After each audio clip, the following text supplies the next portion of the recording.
Guys, one and only Tony Stark or Iron Man. Genius play boy billionaire philanthropist. എനിക്ക് തോന്നുന്നു അയൺമാൻ്റെ അത്രയും fan base ഉള്ള മറ്റേതെങ്കിലും ഒരു കോമിക് ക്യാരക്ടർ ഉണ്ടോ എന്ന കാര്യത്തിൽ ഡൗട്ടാണ് ഗൈസ്. ഈ ഒരു ക്യാരക്ടർ ഉണ്ടാക്കിയ ഓളം ചില്ലറയൊന്നുമല്ല.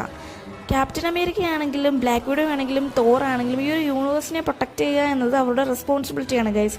ഫോർ എക്സാമ്പിൾ ബ്ലാക്ക് വിഡോ ഏജൻ്റാണ്, ക്യാപ്റ്റൻ അമേരിക്ക സോൾജിയറാണ്, സെറോ ഉണ്ട്, തോർ ആണെങ്കിൽ സ്ട്രോങ്ങസ്റ്റ് അവഞ്ചറാണ്, ലൈറ്റ്നിങ് പവേഴ്സ് ഒക്കെ ഉണ്ട്, ഈ ഒരു യൂണിവേഴ്സിനെ പ്രൊട്ടക്ട് ചെയ്യാൻ കേപ്പബിൾ ആണ്.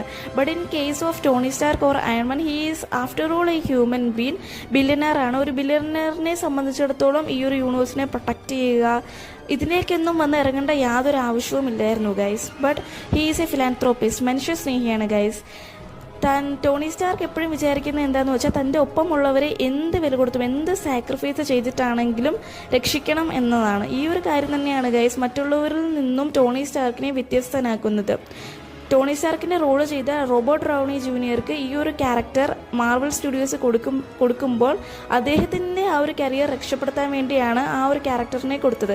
ഇപ്പോൾ ഡോക്ടർ ഡൂമിൻ്റെ ക്യാരക്ടർ ചെയ്യാൻ വേണ്ടി ഇദ്ദേഹത്തെ വീണ്ടും വിളിക്കുകയാണ് ഗൈസ്. അപ്പോൾ ആ ഒരു ക്യാരക്ടർ ഉണ്ടാക്കിയ ആ ഒരു ഗൂസ് ബംസ് വേറെ ലെവൽ തന്നെയാണ് ഗൈസ്.